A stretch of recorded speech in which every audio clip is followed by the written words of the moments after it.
J'ai arrêté la radio parce que là c'est un peu le bordel. Alors dis-moi où on est là ici. Alors là, on est place Candolle. J'ai acheté cet appartement il y a 6 ans.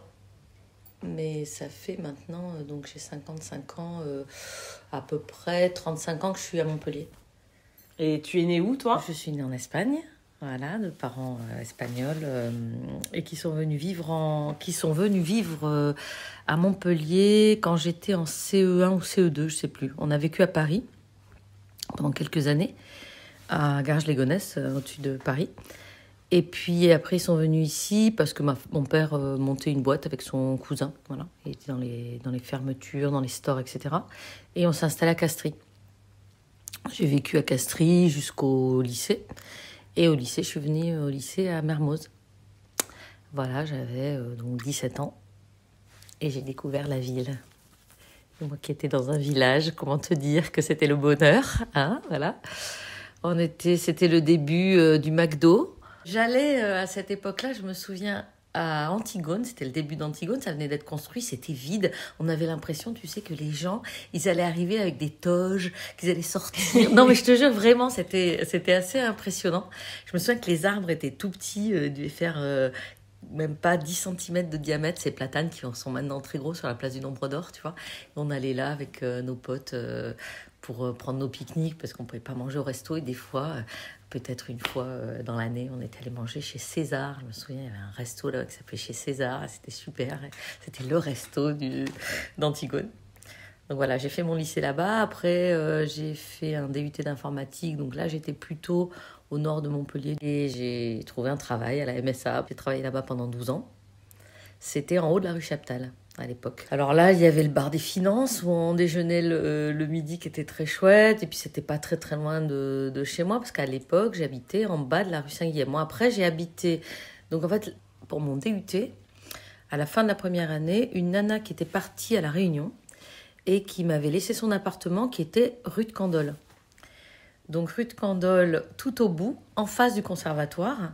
Au deuxième étage, j'avais un petit appartement pour moi, elle me l'avait prêté, donc j'ai habité là pendant presque 8 mois. Et c'était génial, tu ouvrais la fenêtre, tu avais les joueurs de violon en face, tu sais, c'était assez sympa. J'adorais ce quartier. À l'époque, j'étais donc pleine étudiante, écusson, pleine écusson. Écusson, et à l'époque, la place Candolle, c'était ma place de prédilection. Il y avait le roule-ma-poule sur la place. Enfin, je sais pas si tu as connu, donc toi, peut-être pas connu, toi, t'es trop jeune. Mais le bar emblématique de la place, c'était le roule-ma-poule. Et il y avait un bar qui s'appelait le Corto, qui était génial, où on passait nos soirées à boire des bières. Et sur la place, ici, il y avait des fiestins de folie. C'était le quartier gitan, donc il y avait des gitans qui jouaient de la musique tout le temps, c'était super. Et moi, ça m'est arrivé de faire des fêtes où on a eu fait des feux au milieu de la place, avec 600 personnes sur la place, et il y avait personne qui nous mettait dehors, quoi. Tu vois, donc aujourd'hui, les jeunes, là, toi, tout le monde me demande si sur la place, c'est difficile d'habiter au centre-ville, si c'est bruyant, comment... En fait, pour moi, si tu veux, c'est juste je suis retournée à la vie, en fait, en venant là. Alors oui, il y a du bruit, oui, les bars sur la place, ça fait un espèce de brouhaha. Ça te plaît cette vie, ouais. Cette vie étudiante oui, finalement que tu moi vis. j'aime ça. Comment il a évolué ce quartier finalement entre la première fois où t'es arrivée et aujourd'hui? Qu'est-ce que... Ah bah ça n'a rien à voir, ça c'est gentrifié quoi. Enfin, c'est resté, comment te dire, c'est quand même resté quelque chose de populaire. Il n'y a pas trop de magasins qui se sont installés là. Donc il y a 2 bars et une pizzeria. Le Triskel, c'est quand même le bar emblématique de la place et qui est là depuis très très longtemps. Je ne saurais pas te dire, nous on n'allait pas au Triskel quand on était jeunes, on allait au Roule-ma-Poule.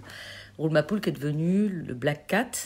Il y avait Lionel qui avait repris, qui maintenant a ouvert le White Cat sur l'esplanade. Écoute, moi je trouve que il y a une espèce de côté où c'est toujours pareil, c'est-à-dire quand même c'est petit, c'est fermé par finalement le rectorat qui peut pas changer.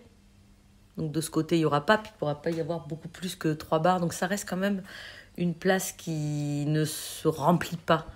Tu vois, non plus ça reste confidentiel. Ouais, quoi. Ça reste confidentiel, voilà, il n'y a pas de magasin. Ça manque ce quartier d'une boulangerie. Clairement. Depuis toujours ? Depuis toujours. Il n'y a pas de boulangerie, il faut que tu montes. Alors ouais, c'est pas loin, hein. On va sur la place de la préfecture, il y a 2 boulangeries. Mais ici, il n'y a pas de boulangerie, il n'y a pas de supermarché, il n'y a pas de... Voilà. Donc tu me disais, donc t'arrives à Montpellier dans l'Écusson, là, Ouais, à Candolle. quartier Candolle. Ouais. Tu restes quelques mois. Quelques mois. Après, quand je travaille, je suis rue Chaptal, près de... Donc là, j'ai un petit appartement toute seule que je prends avec mon petit salaire, tout ça. Je rencontre François, mon homme, et je vais habiter avec lui après quelques mois du côté du DUT. Il avait un petit appartement là, et comme il était proprio, bon, lâche mon appart que je louais pour aller là-bas. On reste là-bas quelques mois, et là, on est tous les deux. Ça fait 1 an qu'on habite dans 25 mètres carrés. On a un travail tous les deux, et on va s'installer. On décide de trouver un appart, et là, je trouve un appart de 80 mètres carrés. À l'époque, les loyers étaient encore abordables, en bas de la rue Saint-Guilhem. Le centre-ville n'était pas encore piéton, donc tu avais des voitures partout.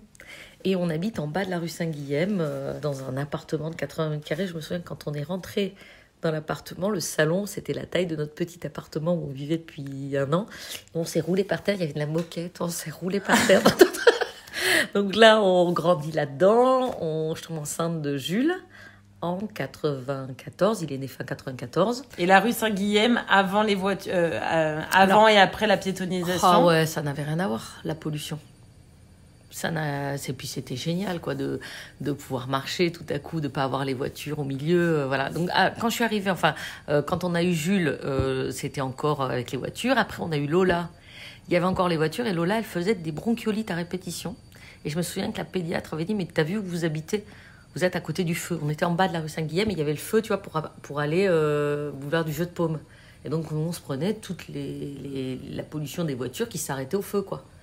Et en fait, à partir du moment où ça a été piétonisé, on n'a plus eu ça, et elle a arrêté de faire des bronchiolites quand même, quoi. Tu vois, donc c'était dans ces petites années. Après, on a une amie qui a lâché un appartement qui était place Saint-Roch. Tu vois où c'est la place Saint-Roch ? Bien sûr. Tu vois le petit pont qui passe sous la place Saint-Roch ? Ok.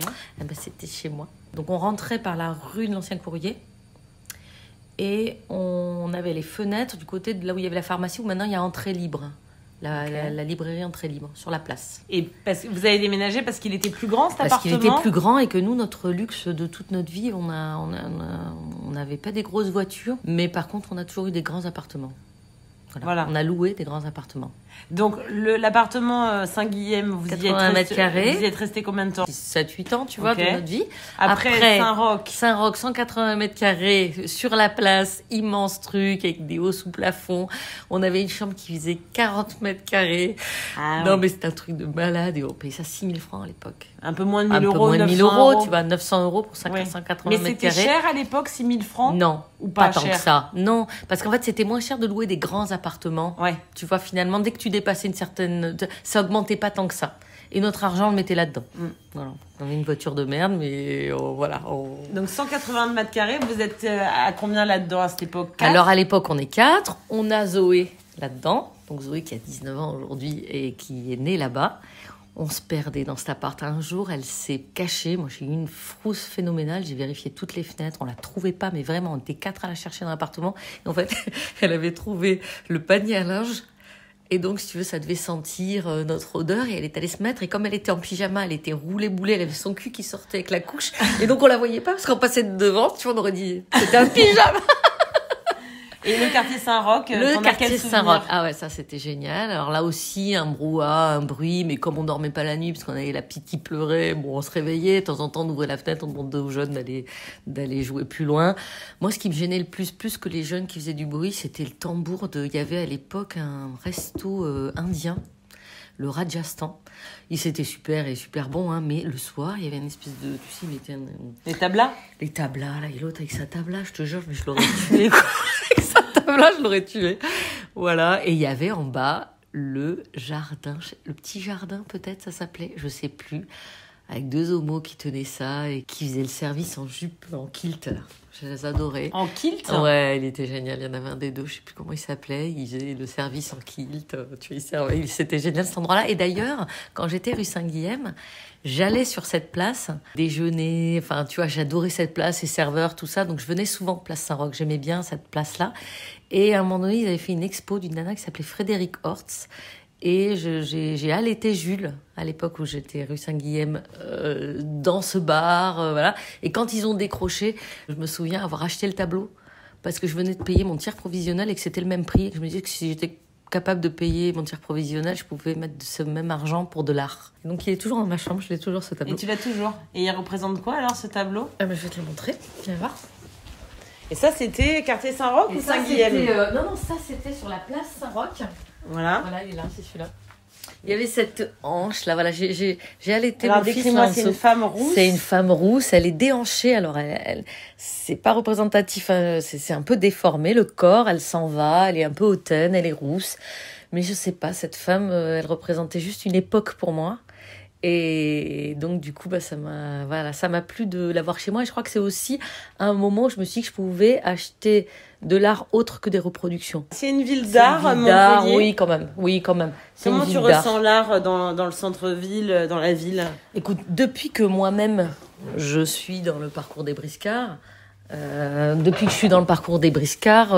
évidemment. Le parcours des Briscards. Alors, le parcours des Briscards, c'est un parcours d'artistes. Il y a une 50aine d'artistes qui sont montés en association depuis plusieurs années. Moi, j'en fais partie que depuis 3 ans. Et qui organisent des parcours d'artistes 2 fois par an, des ouvertures d'ateliers. Donc, on fait une exposition commune sur un thème commun à la Galerie Saint-Ravi, fin novembre et fin avril en général. Et après, on ouvre nos ateliers pendant 2 jours. Et donc, on peut aller à la Galerie Saint-Ravi, un peu regarder ce qui nous plaît. Comme il y a 50 artistes sur le même thème, on voit. Et puis, on fait son marché, on fait son parcours. Alors, j'ai toujours quand même, depuis que je suis un site, maintenant ça fait 23 ans que je suis un site, 24 ans, je travaille beaucoup avec des artistes. Donc, j'ai ce rapport-là, mais j'en voyais pas autant. Mais là, je me rends compte quand même qu'il y en a beaucoup, beaucoup, beaucoup. Est-ce que tu as suivi la création du trompe-l'œil en face de l'église? Tu sais, alors, il y était. Alors, tu l'as vu, en fait. Tu l'as pas vu se peindre. Quand tu es arrivé, il y était Attends, maintenant, je me demande. En trompe-l'œil. Je sais pas. Je sais pas. Je l'ai tellement vu que je ne sais pas. Tu as raison, je ne sais pas. Franchement. Alors, parce que c'est une fresque. Oui, c'est une fresque qui est super. D'ailleurs, je me souviens de l'avoir souvent regardée par ma fenêtre où je me dis, mais c'est une vraie personne qui est à la fenêtre ou c'est pas une vraie personne. Donc, je l'ai vue de ma fenêtre, j'y habitais, il y était. Mais si je me suis questionnée, c'est qu'avant, ça y était pas. Donc, peut-être que j'ai été là-bas au moment de sa peinture, en fait. Donc, Saint-Roch et ensuite, après Saint-Roch. Saint-Roch, il y avait un autre truc que je voulais te dire sur Saint-Roch. Oui, on est parti de là parce que donc le gars voulait vendre et que là par contre on n'avait pas les moyens d'acheter. Et après, on a loué à l'extérieur, tu vois l'avenue d'Assas. Ok. Et donc l'avenue d'Assas, donc petite maison, Zoé petite, 3 ans. Et on se dit, bon allez, c'est peut-être le moment d'avoir un jardin. Et là on fait une première fête un samedi soir et avec des gens dans le jardin. Pas fête, repas. Samedi soir, repas, rigolade, sympa, champagne, mais rigolade, on n'a pas dansé. Et là, le lendemain, on avait une lettre dans la boîte aux lettres, anonyme, nous disant qu'avant qu'on arrive, le quartier était calme. Donc là, quand tu viens du centre-ville et que tu arrives là-bas et qu'on te dit dès le premier jour que ça va pas être possible d'être vivant, c'est difficile. D'accord? Donc, bon, moi, j'avale le truc, les gamins étaient petits. Pour Zoé, c'était génial. Elle avait un petit jardin, elle avait son coin dans le machin. Les 2 grands, tu leur poses la question, c'est juste l'enfer. Ah oui. Pour eux. Ils devaient prendre le bus, les bus en retard, c'était horrible. Le bus pour aller en centre-ville? Pour aller en centre-ville, ils étaient au collège à Clémence-Royer, à l'époque. Et arrive le Noël d'après. Et là, on va passer le réveillon chez des amis du côté de Valrogue, dans une maison quelconque, voilà. Et on discute avec les gens, des gens qui habitent au centre-ville et qui quittent leur appartement du centre-ville. Et là, moi, dans ma tête, ça faisait déjà un moment, ça faisait 1 an que je me disais, c'est pas possible. On a déjà déménagé 3 fois au centre. Enfin, tu vois, on est une petite maison. Tu sais, l'espèce de truc raisonnable. Tes parents de 3 enfants, il faut que tu sois dans une petite maison. Une espèce d'image d'Épinal à la con. Moi, je m'étais obligée, mais j'osais pas le dire à François. Je me disais, il va hurler si je lui dis que... Et je sais plus qui de lui ou de moi l'a dit le premier. Et l'autre a dit, ah non, mais moi aussi, j'ai envie de retourner au centre-ville. Tu vois? Et donc là, ni une ni deux, on recontacte les gens qui disaient qu'ils partaient. Et donc, on visite l'appartement. Et en 2 semaines, on avait déménagé. Ici? En janvier. Non. Rue Germain. Ok. Rue Germain, la rue de la Panacée. Ok. 2e étage, vue sur le Pic Saint-Loup, 150 mètres carrés. T'imagines que pour moi, c'est juste le bonheur. Vous revivez? On revit. Moi, là, je revis.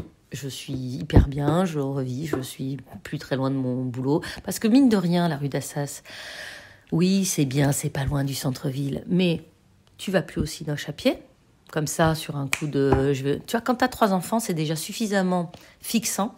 Quand tu es au centre-ville, tu improvises.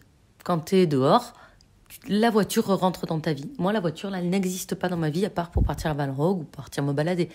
Mais dans ma vie du quotidien, la voiture n'existe pas. Donc, vous retrouvez rue Germain. Rue Germain, on se retrouve rue quartier, Germain. Quartier de l'université, on peut dire. Quartier de l'université, nous, on était plutôt vers le haut. Ok. Quartier, plutôt place du marché aux fleurs, etc. Donc là, quelle ambiance, là Alors là, bon... plus calme, peut-être. Plus calme, sauf que la nuit, t'as ceux qui partent de la place Candolle et de la place du marché aux fleurs et qui, dans la rue, évidemment, trouvent la bonne idée de monter sur la poubelle et de descendre la rue Urbain 5 sur la poubelle quand ils sont bourrés. Tu vois, en hurlant. Non, parce que c'est le centre-ville, il y a des jeunes. Le jeune existe. Tu comprends? Donc, le centre-ville, c'est jeune, quand même. Ah oui, c'est jeune. Voilà. Ah oui, oui. C'est l'excès. Tu vois, c'est pas l'usage, moi, que je déplore. C'est l'excès, tu vois. Donc, bon. C'est pas très grave, mais de temps en temps, quand tu es réveillé au milieu de la nuit par des hurlements, c'est un peu tricky. Mais on aime cette vie-là.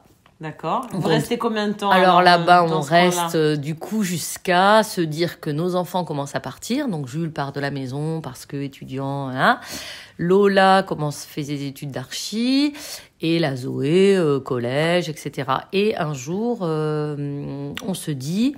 Bon, là, c'est peut-être le moment, on va arriver à 50 ans, donc c'était il y a 6 ans, tu vois, on a 48 ans, et on se dit, c'est peut-être le moment d'acheter, puisqu'on va pouvoir acheter plus petit. C'était ça le plan. Okay. C'est qu'on pourrait acheter plus petit. Alors, François ne voulait pas un duplex. Moi, je voulais pas habiter sur la place. Donc, on a un duplex sur la place, hein, évidemment. Ça serait trop simple, hein, voilà. Parce qu'après, il n'y avait pas des milliers d'annonces. Non, il n'y avait pas des milliers d'annonces dans nos tarifs. Il fallait qu'on fasse des travaux, il y avait tout à refaire. On a démoli tout le bas, là. J'ai une petite anecdote sur ce sujet qui est très drôle. Quand on achète, c'était l'été, et on fait une crémaillère de travaux. Donc, on invite tous les copains.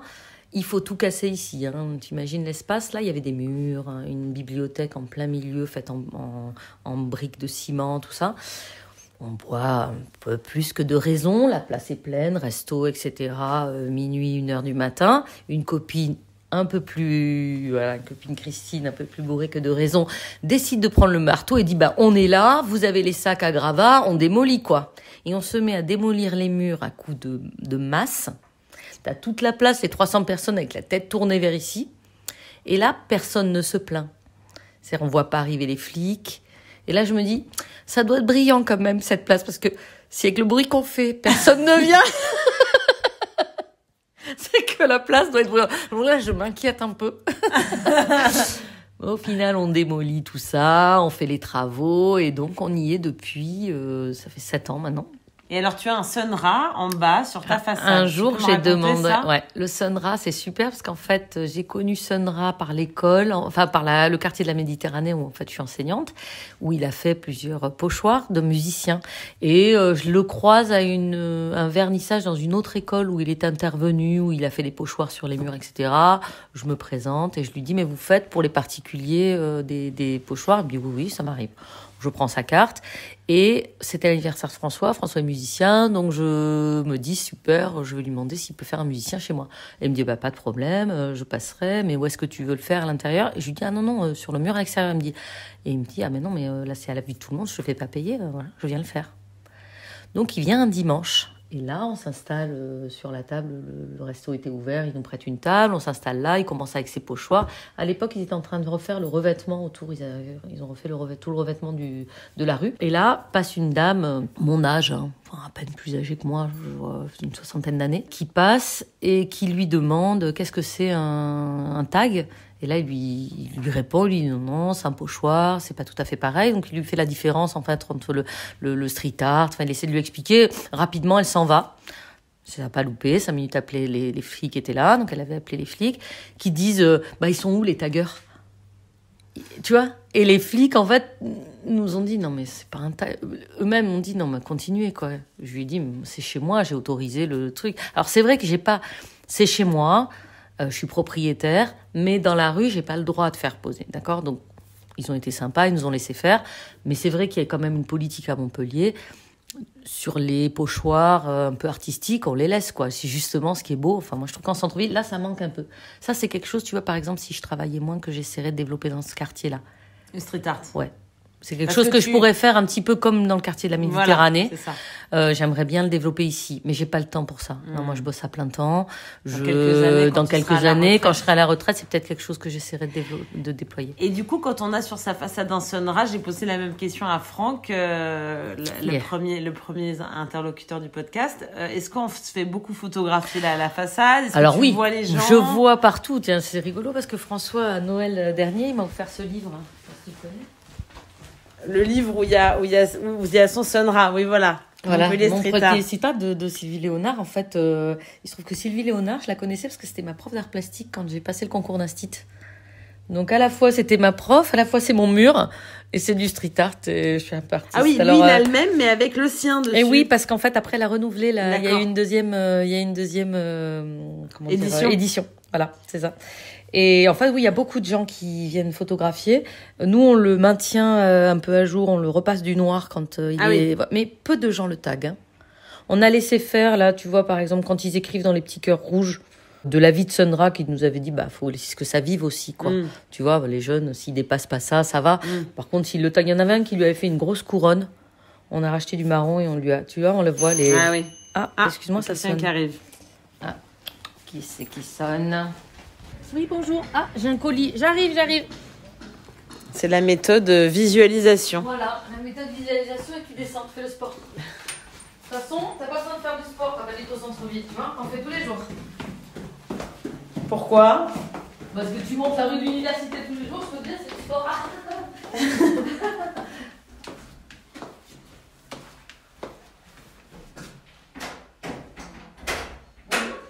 Merci beaucoup. Tu veux signer quelque chose? Merci. Au revoir. Qu'est-ce que c'est? Ah oui.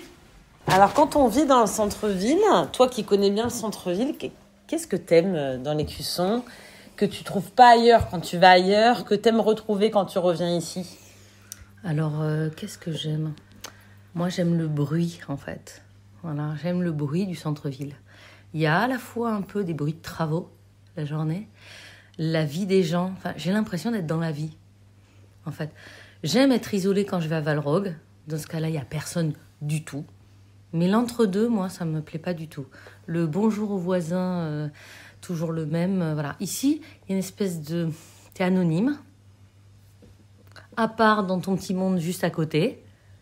Mais globalement, très rapidement, t'es anonyme. Tu peux improviser un resto. Tu vois, hier soir, par exemple, j'avais très mal au dos. Je me suis allongée sur mon canapé.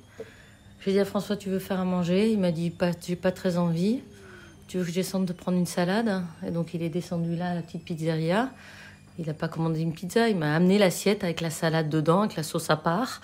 Il s'est pris une pizza. On a mangé sur le canapé. Tu vois, c'est le Uber Eats, mais sans avoir affaire à Uber. Tu vois, c'est directement. Ouais. Tu as ce genre de choses. La proximité possibles. de tout. Ouais. Tu vas boire un coup. Nous, souvent, on est dehors. Souvent, en fait, on sort une petite table avec des chaises. On boit l'apéro en bas, dehors, dans la rue. On adore ça, en fait. Il y a un côté village, en fait. Et à la fois, t'es quand même anonyme. C'est-à-dire, c'est pas un village où tu connais tout le monde, et là, du coup, ça peut être pesant. Enfin, pour moi, en tout cas, ça aurait pu l'être. Ici, t'as quand même une espèce de côté anonyme. Et puis, je te dis, t'as tout à proximité. Si j'ai envie de, cet après-midi, là, j'ai envie d'aller au ciné, je vais au ciné. J'ai pas envie d'y aller, j'y vais pas. J'ai la piscine Pito si je veux aller nager. J'ai tout à proximité. Je veux me balader, il y a de quoi se balader. Je peux aller au jardin des plantes, c'est juste à côté. Je peux aller au Pérou me balader. Alors, évidemment, au bout d'un moment, tu te sens un peu enfermé. C'est pour ça qu'il faut avoir un peu un extérieur ou avoir la possibilité de bouger. Alors, on a ce luxe-là, je ne vais pas cracher dessus. Depuis que tu es arrivée en centre-ville, ça fait 30 ans. 35. Alors, comment tu vois l'évolution du centre? Est-ce qu'il a bougé, ce centre-ville? Oui, non, avec dans le bon sens, alors, ou pas? moi, pour moi, la piétonisation extraordinaire. Il y a un avant et un après. La place de les Comédies, moi, je l'ai connue parce qu'on venait voir des cousins quand on allait en Espagne et qu'on remontait à Paris. On s'arrêtait à Montpellier, on passait par la Comédie, mes parents aimaient bien passer par là, on faisait le tour de l'œuf. Il y avait une route, quoi, tu vois, tu faisais le tour, tu passais par là, voilà, donc je l'ai connu qui roulait, quoi.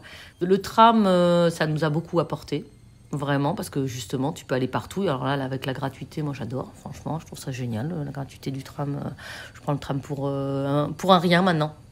Avant, je pouvais, tu vois, j'avais toujours une carte de 10 places sur moi, mais si je pouvais marcher, je marchais. Là, je le prends plus facilement pour aller un peu plus loin, donc je trouve ça pas mal. Quoi dire, c'est cher d'habiter au centre-ville. Voilà, faire les courses au centre-ville, c'est cher. On n'est plus que 2 maintenant. Quand on était 5, c'était autre chose, donc on prenait la voiture, on allait faire des courses à l'extérieur, etc. On n'est plus que 2, on arrive à vivre là, il va falloir un peu plus les moyens. Oui, c'est brillant, mais c'est pas plus brillant qu'avant. Moi, je trouve ça pas plus craspec qu'avant. Tu vois, il y a des gens qui disent que c'est crade. Moi, je trouve pas ça crade, Montpellier. Au contraire, je trouve ça même plutôt propre. Ils passent, tu vois, ils balayent. Enfin, en tout cas, la place, elle est balayée tous les jours. La place, elle est bien. Hein. Il y a eu un moment où ils sont venus, ils sont venus avec et plein de politiques qui étaient là. Puis la semaine d'après, ils nous ont nettoyé tous les tags, nettoyé, voilà. Il y a une espèce de politique quand même. Ils nettoient les tags. Enfin, voilà, moi, je trouve que j'aime ça, en fait. Je sais pas comment te dire. Tu te vois vieillir ici ? Alors, on a cette grande discussion avec François, hein, parce que lui, il joue de la guitare électrique. Il aimerait avoir un peu plus d'espace. Il se voit pas vieillir en centre, parce qu'il voit les petits vieux qui sont là, qui font toujours le même tour, tu vois. Il aimerait quand même être à l'extérieur. Et moi, je me vois vieillir ici, moi, complètement. Donc l'avenir nous le dira. Quoi. L'avenir nous le dira. Là, pour l'instant, on a décidé pour notre couple de reléguer cette discussion à plus tard. Oui. Parce que sinon, quand on en discute, c'est quelque chose qui peut m'émouvoir carrément, pour te dire. Ouais. C'est vraiment. Quitter le centre-ville, c'est un crève-cœur. Oui, parce que je te dis, je l'ai fait et j'ai pas aimé quoi. Après. C'est vraiment, alors c'est aucun jugement pour les gens qui, c'est moi, hein. Oui, bien sûr. C'est vraiment moi, je suis bien ici, quoi, en fait. En fait, vraiment, j'aime que les choses, elles soient prêtes. T'es dans la ville du quart d'heure. Je suis dans la ville du quart d'heure, même pas 10 minutes, moi.